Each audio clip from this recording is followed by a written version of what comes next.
ഒരു തെരഞ്ഞെടുപ്പ് പ്രഖ്യാപിച്ചാൽ ആ നിമിഷം മുതൽ തെരഞ്ഞെടുപ്പ് പെരുമാറ്റച്ചട്ടം നിലവിൽ വരും.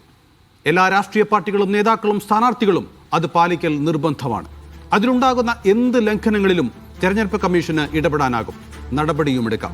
കഴിഞ്ഞ ദിവസം കോൺഗ്രസ് ദേശീയ അധ്യക്ഷൻ മല്ലികാർജുൻ ഖാർഗെ പ്രധാനമന്ത്രിയെ ടെററിസ്റ്റ് എന്ന് വിശേഷിപ്പിച്ച് പ്രസംഗിച്ചു. ഉടൻ BJP കമ്മീഷന് പരാതിയും അയച്ചു. താമസം വിന കമ്മീഷൻ നടപടി തുടങ്ങി. 24 മണിക്കൂറിനകം വിശദീകരണം നൽകാൻ ഖാർഗെയോട് കമ്മീഷൻ നോട്ടീസ് അയച്ചു. എത്ര കാര്യക്ഷമമായി പ്രവർത്തിക്കുന്ന തെരഞ്ഞെടുപ്പ് കമ്മീഷൻ എന്ന് നമുക്ക് തോന്നാം. പക്ഷേ അങ്ങനെയാണോ കാര്യം? കുറച്ച് ദിവസം മുമ്പ് നമ്മുടെ പ്രധാനമന്ത്രി ചട്ടം ലംഘിച്ചുവെന്ന പരാതി പ്രതിപക്ഷ പാർട്ടികൾ കമ്മീഷന് അയച്ചിട്ടുണ്ട്. ചട്ടം നിലനിൽക്കെ രാജ്യത്തിന്റെ ഔദ്യോഗിക സംവിധാനങ്ങൾ ഉപയോഗിച്ച് രാഷ്ട്രീയ പ്രസംഗം നടത്തിയെന്നാണ് പരാതി. പക്ഷേ കമ്മീഷൻ അനങ്ങിയതേയില്ല. ഇനി അനങ്ങുമെന്ന് പ്രതീക്ഷിക്കുകയും വേണ്ട. എന്താണ് യഥാർത്ഥത്തിൽ സ്വതന്ത്രമായി പ്രവർത്തിക്കേണ്ട തെരഞ്ഞെടുപ്പ് കമ്മീഷൻ രാജ്യത്ത് ചെയ്തുകൊണ്ടിരിക്കുന്നത് എന്നുള്ളതാണ് ചോദ്യം. ജിമ്മി, നമുക്കറിയാം, പകൽ പോലെ വ്യക്തമാണ് കമ്മീഷൻ വളരെ പക്ഷപാതിത്വപരമായിട്ട് തന്നെയാണ് പെരുമാറിക്കൊണ്ടിരിക്കുന്നത്. പ്രതിപക്ഷ പാർട്ടികൾ നൽകുന്ന ഒരു പരാതിയും അംഗീകരിക്കുന്നില്ല. പ്രതിപക്ഷ പാർട്ടികൾക്കെതിരെ വരുന്ന ഏതൊരു പരാതി അവിടെ എത്തും മുമ്പേ നടപടികൾ ആരംഭിക്കുകയും ചെയ്യും. അത് പുതിയ സംഭവമല്ലല്ലോ. എത്രയോ കാലമായി നമ്മളിത് കേട്ടുകൊണ്ടേയിരിക്കുന്നതാണ്. 2024 മറന്നുപോയോ? 2024 പ്രധാനമന്ത്രി മോദിയുടെ വലിയ പ്രസംഗം ഉണ്ടായിരുന്നല്ലോ. നിങ്ങളുടെ മംഗല്യസൂത്രം വരെ മോഷ്ടിച്ച് അവർക്ക് കൊണ്ടുപോയി കൊടുക്കും. ആരാണോ കൂടുതൽ കുട്ടികളെ ഉണ്ടാക്കുന്നത് അവർക്ക് എന്ന് പറഞ്ഞ ഒന്നല്ല, പലയിടത്ത് പ്രസംഗിച്ചു. മോദിയുടെ ഹെയ്റ്റ് സ്പീച്ചുകളുടെ എണ്ണം ഏതാണ്ട് 63 64 ആണെന്നാണ് പറഞ്ഞത്. തൊട്ട് പിന്നാലെ ആരാ? അമിത്ഷാ. തൊട്ട് പിന്നാലെ ഈ രണ്ടുപേരും കൂടെയാണ് കഴിഞ്ഞ തെരഞ്ഞെടുപ്പ് കാലത്തെ ഏറ്റവും കൂടുതൽ ഹെയ്റ്റ് സ്പീച്ച് നടത്തിയവരിൽ പ്രമുഖർ എന്ന് സ്വതന്ത്ര ഇത് വിലയിരുത്തുന്ന ആളുകൾ കണ്ടെത്തിയിട്ടുള്ളതാണ്. എന്നിട്ട് എന്താ സംഭവിച്ചത്? അന്ന് സംഭവിച്ചത് വലിയ ആക്ഷേപം ഉണ്ടായിട്ടും എന്തൊക്കെ പ്രകോപനം ഉണ്ടായിട്ടും തെരഞ്ഞെടുപ്പ് കമ്മീഷൻ അനങ്ങിയില്ല. അവസാനം കാത്തിരുന്നിട്ട് രാഹുൽ ഗാന്ധി ഒരു ദൈവം ഒരു വിശ്വാസം എന്ന മട്ടിൽ ചില പ്രചരണങ്ങൾ നടക്കുന്നു, അത് ഇവിടുത്തെ ന്യൂനപക്ഷങ്ങളെ ഭയപ്പെടുത്തുമെന്ന് പറഞ്ഞപ്പോൾ വലിയ കൗലാഹലം ഉണ്ടാക്കുകയും അപ്പോൾ തെരഞ്ഞെടുപ്പ് കമ്മീഷൻ പെട്ടെന്ന് ഉണർന്നെഴുന്നേൽക്കുകയും ചെയ്തിട്ട് എന്താ ചെയ്തത്? രാഹുൽ ഗാന്ധിയുടെ പ്രസംഗത്തിന്റെ പേരിൽ മല്ലികാർജുൻ ഖാർഗെ കോൺഗ്രസിന്റെ പ്രസിഡന്റിന് ഒരു കത്ത്, മോദിക്കെതിരായ പരാതി. അതുകൊണ്ട് മോദിക്കല്ല കത്തയച്ചത് അമിത്ഷായ്ക്ക്, JP നദ്ദയ്ക്ക്. JP നദ്ദയാണ് BJPയുടെ പ്രസിഡന്റ്. ഇതിന്റെ കളി എന്താണ്?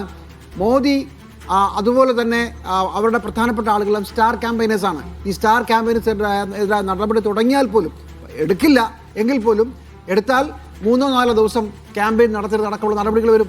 അതുകൊണ്ട് ഒരു കാരണവശാലും മോദിയുടെ മുഖത്തേക്ക് പോലും നോക്കാൻ ധൈര്യമില്ലാതെ പാർട്ടി പ്രസിഡന്റിന് പരാതി കൊടുത്തിട്ടാണ് ഈ വിഷയം അവസാനിപ്പിച്ചത്. ബാലൻസ് ചെയ്ത് എപ്പോഴാണ് അത് അനങ്ങാതെ ഇരുന്നതിന് ശേഷം രാഹുൽ ഗാന്ധി പറയുന്നത് വരെ നീട്ടിക്കൊണ്ട് പോയി 2 പേർക്കും കൊടുത്തു. 2 പേർക്ക് നടപടിയൊന്നും ഉണ്ടായില്ല. അതിൻ്റെ തനി ആവർത്തനമാണ് നമ്മൾ കണ്ടുകൊണ്ടിരിക്കുന്നത്. ഇപ്പോഴെന്താ സംഭവിക്കുന്നത്? 20-ാം തീയതിയാണ് മോദിയുടെ പ്രസംഗം വരുന്നത്. രാഷ്ട്രത്തെ അഭിസംബോധന ചെയ്യുമ്പോൾ എന്തോ വലിയ സംഭവമാണെന്ന് വിചാരിച്ചു. പക്ഷേ കോൺഗ്രസിനെ പുലഭ്യം പറയാനാണ് വിളിച്ചത്. ഏതാണ്ട് 60 പ്രാവശ്യമോ മറ്റോ ഈ അഭിസംബോധനയ്ക്കിടെ കോൺഗ്രസ് എന്ന് പറഞ്ഞ് അദ്ദേഹം പറയുന്നുണ്ടായിരുന്നു. വ്യക്തമായ രാഷ്ട്രീയ പ്രസംഗമാണ് നടത്തിയത്, രാഷ്ട്രത്തെ അഭിസംബോധന ചെയ്യുക എന്ന പേരിൽ. എന്നിട്ട് അനങ്ങാത്ത തെരഞ്ഞെടുപ്പ് കമ്മീഷൻ 2 ദിവസം കഴിഞ്ഞോ പിറ്റേ ദിവസമോ മല്ലികാർജുൻ ഖാർഗെ ടെററിസ്റ്റ് എന്ന വാക്ക് ഉപയോഗിച്ചതിന് പറയുമ്പോൾ എല്ലാം പറയണം. മല്ലികാർജുൻ ഖാർഗെ ടെററിസ്റ്റ് എന്ന വാക്ക് തന്നെയാണ് ഉപയോഗിച്ചത്.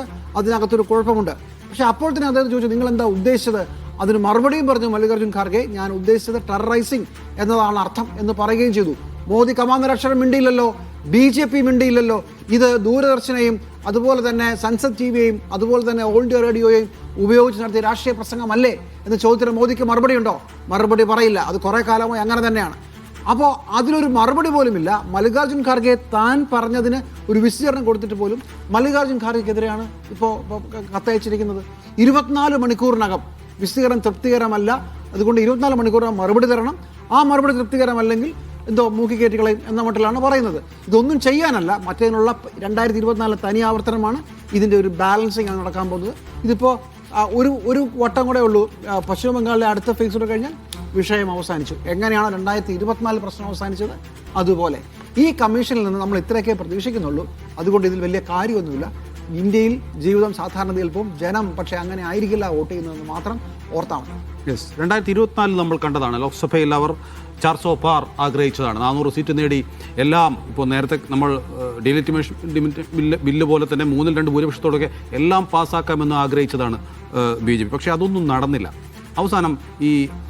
അവസാനമല്ല നേരത്തെയും ഔദ്യോഗിക സംവിധാനങ്ങൾ പരമാവധി ഉപയോഗിച്ചുകൊണ്ട് പ്രൊപ്പഗേറ്റ് ചെയ്യുക എന്നുള്ളതാണ് ഇത്തരം കാര്യങ്ങൾ. അതായത് ഖാർഗെ പ്രധാനമന്ത്രിയെ ടെററിസ്റ്റ് എന്ന് വിളിച്ച ഒരൊറ്റ കാര്യം അതെന്തോ വലിയ സംഭവമാണെന്ന് പറഞ്ഞ് പ്രചാരണായുധമാക്കി മാറ്റുക, അതിനെല്ലാം ഔദ്യോഗിക സംവിധാനങ്ങൾ കൂടി ഉപയോഗിക്കുക എന്നുള്ളത്. ഓക്കെ, ഇപ്പോൾ ഈ മോദിയെ ആക്ഷേപിക്കുന്നു, അയ്യോ മോദിയെ ആക്ഷേപിക്കുന്നേ, മോദിയെ അപമാനിക്കുന്നത് രാഷ്ട്രത്തെ അപമാനിക്കലാണ് എന്ന് പറയുന്നത് BJPയുടെ കഴിഞ്ഞ കുറേ കാലമായിട്ടുള്ള ഏറ്റവും വലിയ പ്രചാരണ ടൂളുകളിലൊന്നാണ്. എന്നെ ആക്ഷേപിക്കുന്നു ചായക്കടക്കാരെന്ന് വിളിച്ച്, എന്നെ കൃമികീടമെന്ന് വിളിച്ച് ആക്ഷേപിക്കുന്നു, എന്നെ OBC എന്ന് വിളിച്ച് ആക്ഷേപിക്കുന്നു, എന്നെ ഒരു അല്പൻ എന്ന് വിളിച്ച് ആക്ഷേപിക്കുന്നു, എന്നെ എന്നെ വെറും കാവൽക്കാരൻ എന്ന് വിളിക്കുന്നു എന്ന് വെച്ച് ആക്ഷേപിക്കുന്നു. മോദിയെ ആക്ഷേപിക്കുന്നു എന്ന സംഗതിയെ തെരഞ്ഞെടുപ്പുകളിൽ പരമാവധി പ്രയോജനപ്പെടുത്താൻ സംഘപരിവാറും BJPയും എല്ലാ തെരഞ്ഞെടുപ്പുകളും കഴിഞ്ഞ 3 തെരഞ്ഞെടുപ്പുകളായി നിരന്തരമായി ശ്രമിക്കുന്ന നമ്മൾ കണ്ടതാണ്. അതിൻ്റെ കുടുക്കുകളിൽ പോയി വീഴാൻ പാടില്ല എന്ന് കോൺഗ്രസ് നേതൃത്വം കഴിഞ്ഞ 2024 ലോക്സഭാ തെരഞ്ഞെടുപ്പിൽ കോൺഗ്രസ് കൃത്യമായ നിർദ്ദേശം കൊടുത്തു. മോദിയെ പേരെടുത്ത് വിമർശിക്കുന്ന ഒരു പണിയും ചെയ്യരുത്, ചെയ്താൽ അത് മോദി ഉപയോഗിക്കും എന്നുള്ളത്. അത് ഇതിനു മുമ്പ് മണിശങ്കറയുടെ കാര്യത്തിൽ നമ്മൾ കണ്ടിട്ടുള്ളതാണ്. ഇപ്പോൾ ഖർഗെ പറയുന്നു അതിനെടുത്ത് ഉപയോഗിക്കുകയാണ്. തെരഞ്ഞെടുപ്പ് കമ്മീഷൻ ഈ നോട്ടീസ് കൊടുക്കുന്ന പോലും അത് ഹെഡ്ലൈനിൽ നിലനിർത്തുകയും ഈ വിഷയത്തെ കത്തിച്ച് നിർത്താനാണ്. അല്ലാതെ ഇപ്പം എന്താണ് നടപടിയെടുത്ത് ഖർഗെ ഒന്നും ചെയ്യാനൊന്നും പോകുന്നില്ല. പക്ഷേ ഈ നടപടി എടുപ്പിക്കുക, പരാതി കൊടുക്കുക, 24 മണിക്കൂറിനകത്ത് അടിയന്തരമായ മറുപടി വേണമെന്നൊക്കെ പറയുമ്പോൾ മോദിയെ ആക്ഷേപിച്ച വിഷയത്തിൽ കമ്മീഷൻ പോലും ഇടപെടുന്നു എന്ന് പറയുന്ന ഒരു ഹൈപ്പ് നിലനിർത്തുക എന്ന് പറയുന്നത് മാത്രമേ അവർ ഉദ്ദേശിക്കുന്നുണ്ടാവുള്ളൂ. അതിൽ നിന്ന് രാഷ്ട്രീയ നേട്ടം എങ്ങനെ ഉണ്ടാക്കാമെന്നുള്ളത്. ഇപ്പോൾ തെരഞ്ഞെടുപ്പ് കമ്മീഷനെ സംബന്ധിച്ച് നമ്മൾ ദീർഘമായി സംസാരിക്കുന്നു, ഏതെല്ലാമോ എപ്പിസോഡുകളിലൂടെ പറഞ്ഞു. രാജ്യത്തെ കക്ഷികൾ തന്നെയും പ്രധാനപ്പെട്ട വിമർശനമായിട്ട് ഉന്നയിച്ചുകൊണ്ടിരിക്കുന്നു. അതിൻ്റെ വിശ്വാസ്യത എന്ന് പറയുന്നത് സമ്പൂർണ്ണമായും ചോർന്നു പോയി കഴിഞ്ഞ ഒന്നാണ്. നിഷ്പക്ഷമായി പെരുമാറുക, നീതിയുക്തമായി പെരുമാറുക എന്നത് അതിനെക്കൊണ്ട് സാധ്യമല്ല. അപ്പോൾ കമ്മീഷനെ നമ്മൾ വിമർശിക്കുന്ന ഒരു പ്രശ്നമുണ്ട്. കാരണം ആ കമ്മീഷൻ എന്ന് പറയുന്നത്, അതായത് കമ്മീഷൻ്റെ പ്രവർത്തനം എങ്ങനെയായിരിക്കണമെന്ന് സംബന്ധിച്ച് സുപ്രീം കോടതി ഒരു ഗൈഡൻസ് മുന്നോട്ട് വെക്കുന്നുണ്ട്, ഒരു ഗൈഡ് ലൈൻ. സുപ്രീം കോടതി ചീഫ് ജസ്റ്റിസ്, പ്രതിപക്ഷ നേതാവ്, പ്രധാനമന്ത്രി, ഈ 3 പേർ കൂടി ചേർന്ന് നിഷ്പക്ഷ സ്വഭാവമുള്ള ഒരു കമ്മീഷനെ നിയമിക്കണമെന്നായിരുന്നു സുപ്രീം കോടതി മുന്നോട്ട് വെച്ച ആശയം. സർക്കാർ അത് അംഗീകരിച്ചില്ലല്ലോ. സുപ്രീം കോടതി ഒരു ആശയം മുന്നോട്ട് വെക്കുന്നത് ഭരണഘടനയുടെ കോൺസ്റ്റിറ്റ്യൂഷൻ്റെ മൂല്യങ്ങളെ ഉള്ളിൽ വെച്ചുകൊണ്ടാണല്ലോ ഒരു ആശയം രൂപീകരിക്കുക. എന്നിട്ടാണ് പറയുക നിങ്ങൾ ഇങ്ങനെ ഉണ്ടാക്കുക, ഇതാണ് ഏറ്റവും നല്ല വഴി. പക്ഷേ സർക്കാർ സുപ്രീം കോടതി ചീഫ് ജസ്റ്റിസിനെ മാറ്റി എന്നിട്ട് മോദിയുടെ ക്യാബിനറ്റിലുള്ള ഒരു മന്ത്രി അതിൻ്റെ പകരക്കാരനാക്കി. എന്ന് വെച്ചാൽ മോദിക്ക് ഭൂരിപക്ഷം, അപ്പോൾ അവർക്ക് ഇഷ്ടമുള്ള ആളെ തിരഞ്ഞെടുക്കാൻ പറ്റും. പ്രതിപക്ഷ നേതാവിൻ്റെ ആബ്സൻസോ ഇനിയിപ്പോൾ വിയോജിപ്പോ ഉണ്ടെങ്കിൽ കൂടിയും അവർക്ക് 2 പേർ കൂടി ആളെ തീരുമാനിക്കാം. അങ്ങനെ അവർ തീരുമാനിച്ച് അവർക്ക് വേണ്ടി പണിയെടുക്കാൻ പറ്റുന്ന, അവരോട് വിധേയത്വമുള്ള, അവരോട് എപ്പോഴും മൗന സമീപനമുള്ള ഒരു കമ്മീഷനെ അവരോട് വെച്ചിരിക്കുകയാണ്. എന്നിട്ട് നമ്മൾ വിട്ട് ആ കമ്മീഷനോട് ചൂടായിട്ട് വല്ല കാര്യമുണ്ടോ? ഇവർ ഈ സംവിധാനം പൊളിച്ചു.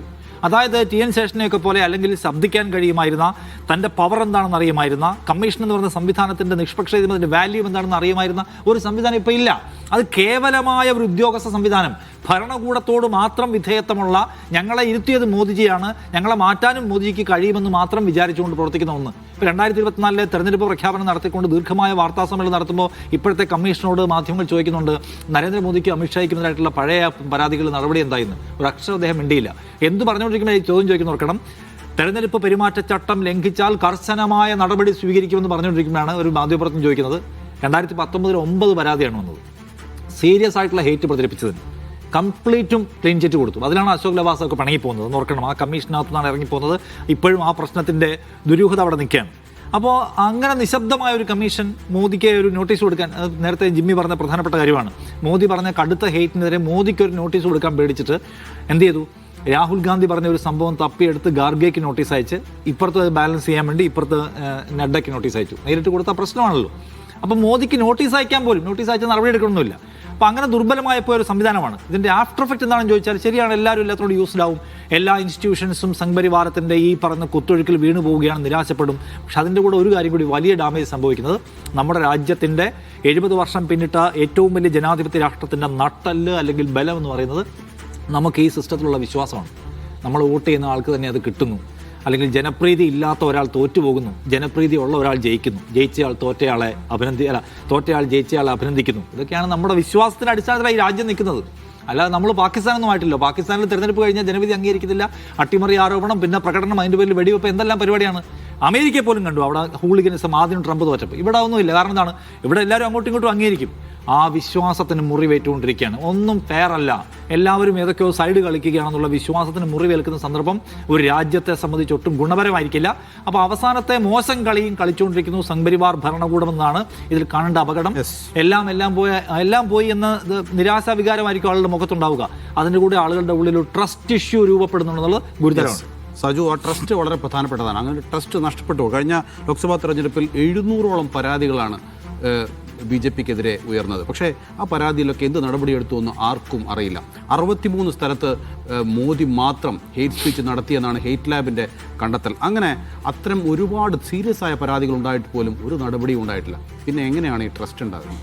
ഇത് വിശ്വസ്തത ഈ കമ്മീഷൻ ഉണ്ടോ എന്ന് ചർച്ച ചെയ്യുന്നതിൽ പോലും ഒരടിസ്ഥാനവുമില്ല. പിന്നെ രണ്ടാമത്തെ പ്രശ്നം, ഇത് ദുർബലമാണോ എന്നുള്ളതാണ്. ഞാൻ പറയും ഇത് ദുർബലമല്ല. ഇതൊരു മറ്റൊരു അർത്ഥത്തിൽ സംഘപരിവാറിൻ്റെ ശക്തി കേന്ദ്രമാണ് ഇപ്പോഴത്തെ തെരഞ്ഞെടുപ്പ് കമ്മീഷൻ എന്ന കാര്യത്തിൽ സംശയമില്ല. അതായത് മോദിയും സംഘപരിവാറും എന്താഗ്രഹിക്കുന്നോ അതൊക്കെ നടത്തിക്കൊടുക്കാനുള്ള സംവിധാനമായി നമ്മുടെ ഒരു ഭരണഘടനാ സ്ഥാപനം മാറിയിരിക്കുന്നു എന്നുള്ളതാണ്. അതിൽ നമ്മൾ നോക്കൂ, ഖാർഗെയുടെ കാര്യം തന്നെ എടുക്കൂ. ഖാർഗെ പറഞ്ഞ ഒരൊറ്റ വാചകത്തിൽ കടന്നാണ് ഇപ്പോൾ കമ്മീഷൻ പോലും ചർച്ച നടത്തുന്നത്, അല്ലെങ്കിൽ നമ്മൾ പോലും ചർച്ച നടക്കുന്നത്. പക്ഷേ ഖാർഗെ പറഞ്ഞു വെച്ച ചില കാര്യങ്ങളുണ്ട്. അതിനോടൊപ്പം തുല്യതയിലും നീതിയിലും മോദിക്കും അദ്ദേഹത്തിൻ്റെ പാർട്ടിക്കും വിശ്വാസമില്ല എന്ന് പറഞ്ഞിട്ടാണ് ഈ വരികളിലേക്ക്, ഈ വരി ടെററിസ്റ്റാണ് എന്ന വരി പറയാൻ പാടില്ല എന്നത് അവിടെ നിൽക്കട്ടെ. അപ്പോൾ പോലും ആ തുല്യതയിൽ മോദിക്ക് വിശ്വാസമില്ല. അത് ശരിയല്ലേ? അതിനെക്കുറിച്ച് ഈ തെരഞ്ഞെടുപ്പിൽ ചർച്ച നടക്കേണ്ടതല്ലായിരുന്നോ? എന്നിട്ട് പിന്നീട് ഖാർഗെ നൽകിയ വിശദീകരണത്തിൽ പറയുന്നത് എന്താ? EDയും ആദായ നികുതി വകുപ്പിനെയും ഒക്കെ ഉപയോഗിച്ച് ഞങ്ങളെ ഭീകരവാദികളാക്കുകയാണ് മോദിയും കൂട്ടരും ചെയ്യുന്നത്. അതും ശരിയായ കാര്യം തന്നെയല്ലേ? അപ്പോൾ മറ്റെന്ത്, എവിടെയാണ് പ്രശ്നം? BJPക്ക് അല്ലെങ്കിൽ തിരഞ്ഞെടുപ്പ് കമ്മീഷനെ കൊള്ളുന്നത് എല്ലാവരെയും രാജ്യവിരുദ്ധരാക്കാനുള്ള കൊട്ടേഷൻ ഏറ്റെടുത്തുകൊണ്ടാണ് BJP ഈ രാജ്യത്ത് മുന്നോട്ട് പോയിക്കൊണ്ടിരിക്കുന്നത്. അപ്പോൾ തിരികെ കിട്ടിയപ്പോൾ അത് പൊള്ളുന്നുണ്ട്. അതുകൊണ്ടാണ് ഈ ഭരണഘടനാ സ്ഥാപനം ഇപ്പോൾ ഉടനടി ചാടി എഴുന്നേറ്റുകൊണ്ട് നോട്ടീസുമായി വന്നിരിക്കുന്നത് എന്നുകൂടി നമ്മൾ പറയേണ്ടിയിരിക്കുന്നു. ഈ രാജ്യത്തെ മുസ്ലിങ്ങൾ, പിന്നോക്ക വിഭാഗങ്ങൾ അടക്കമുള്ളവരോട് BJPയുടെയും സംഘപരിവാറിൻ്റെയും സമീപനം എന്താണ്? അവരെ എല്ലാ കാലത്തും രണ്ടാം കിട പൗരന്മാരായി പരിഗണിക്കുന്നതാണ്. അത് മനസ്സിലാക്കാൻ നമുക്ക് പാഴൂർ പടിവരെയൊന്നും പോകേണ്ട കാര്യമൊന്നുമില്ല. അവിടെ നിൽക്കുമ്പോൾ ഇവിടെ ഏതൊക്കെ തരത്തിൽ ജനവിഭാഗങ്ങളെ രാജ്യവിരുദ്ധരായി ചിത്രീകരിക്കാൻ സംഘപരിവാർ പണിയെടുത്തിട്ടുണ്ട് എന്നുള്ളത് വസ്തുതയാണ്. അവിടെയാണ് മോദിക്കെതിരെ ഒരു വിമർശനം വരുമ്പോഴേക്കും, അല്ലെങ്കിൽ ഒരു കടന്ന പദപ്രയോഗം ഉണ്ടാകുമ്പോഴേക്കും കൊടഞ്ഞെഴുന്നേക്കുന്ന ഒരു സിംഹത്തെ പോലെ ചാടിയിറങ്ങുന്ന ജ്ഞാനേഷ് കുമാറിൻ്റെ നോട്ടീസുകളെ നമ്മൾ കാണേണ്ടതുള്ളൂ. കാരണം ജ്ഞാനേഷ് കുമാർ എന്ന ആൾ എത്ര സുതാര്യമായി ഈ തെരഞ്ഞെടുപ്പ് കമ്മീഷനെ മുന്നോട്ട് കൊണ്ടുപോകും എന്ന ചോദ്യത്തിന് പ്രതിപക്ഷം നേരത്തെ തന്നെ ഉത്തരം പറഞ്ഞു കഴിഞ്ഞിട്ടുള്ളതാണ് എന്ന കാര്യത്തിൽ നമ്മളെല്ലാവരും കണ്ടതാണ്. അതുകൊണ്ട് തന്നെ ഇപ്പോൾ ഇലക്ഷൻ കമ്മീഷന്റെ നോട്ടീസുകൾ പോലും മോദിക്ക് നിറഞ്ഞു നിൽക്കാൻ അവസരമുണ്ടാക്കുന്നതാണെന്ന നിലപാടാണ് എനിക്ക് തോന്നുന്നത്. ഏതായാലും ഈ ജനാധിപത്യ സംവിധാനത്തിൽ ഏറ്റവും കൂടുതൽ വിശ്വാസ്യത ഉണ്ടാക്കേണ്ട ഒരു സ്ഥാപനമാണ് തെരഞ്ഞെടുപ്പ് കമ്മീഷൻ. പക്ഷേ ആ തെരഞ്ഞെടുപ്പ് കമ്മീഷൻ ഓരോ ദിവസം ചെല്ലുമ്പോഴും ജനങ്ങൾക്ക് അവരിലുള്ള വിശ്വാസം നഷ്ടപ്പെട്ടേ കൊണ്ടേയിരിക്കുന്നു. അതിൻ്റെ ഏറ്റവും ഒടുവിലത്തെ ഉദാഹരണമായി ഈ സംഭവം മാറുകയാണ്.